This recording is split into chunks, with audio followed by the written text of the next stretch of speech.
മൊബൈലിൽ കളിക്കാണ്ട് പീടിയിൽ പോയിട്ട് കുറച്ച് സാധനം മേടിച്ചിട്ട് വാ. എൻ്റെ ഉമ്മ അന്നെ ശല്യം ചെയ്യാം. എനിക്ക് ആ കിട്ടുന്ന ആഴ്ചയിൽ ഒരു ലീവ് നിങ്ങൾ തന്നെ പോയി മേടിച്ചിട്ട് വാ. നേരം വെളുത്തേരം തുടങ്ങിയൊരു തലവേദന. നീ ആ തലയണ ഇങ്ങോട്ട് തട. അല്ലുപ്പ ഒരു തല എടുക്കാൻ വേണ്ടി വീട് നാടെയല്ലേ പോകണ്ടു, അതൊന്ന് പോയി എടുത്തൂടെ? എനിക്ക് ആ കിട്ടുന്ന ഒരു ലീവ് എന്തിനാണ് ഇങ്ങനെ ബുദ്ധിമുട്ടിപ്പിക്കുന്നത്? എനിക്കല്ല ഇപ്പോൾ ഉപ്പ ഒരു ബുദ്ധിമുട്ടായല്ലോ മോനെ. ഒരുപാട് കാലം കാത്തിരുന്നിട്ട് കിട്ടിയ മോനായത്.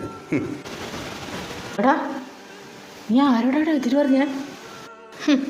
നീയും നിൻ്റെ ലീവിൻ്റെ കണക്കും 10-30 വർഷത്തോളം മരുഭൂമി പോയി കഷ്ടപ്പെട്ടുണ്ടാക്കിയ സമ്പാദ്യം കൊണ്ടാടാ ഇന്ന് ഞാനും നീയും ജീവിച്ചു പോകുന്നത്.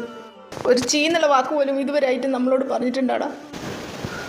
തലയണെടുക്കാൻ പറഞ്ഞപ്പോൾ നീ ആവൂലെന്ന് പറഞ്ഞില്ലേ, അന്നേരം എൻ്റെ മനസ്സൊന്ന് പടച്ചു പോയടാ. എൻ്റെ മാപ്പിളുടെ കാര്യം നോക്കാൻ എനിക്കറിയാടാ, എൻ്റെ ഒന്നും ആവശ്യമില്ല. ഇതാ നിങ്ങൾ എടുക്കണം.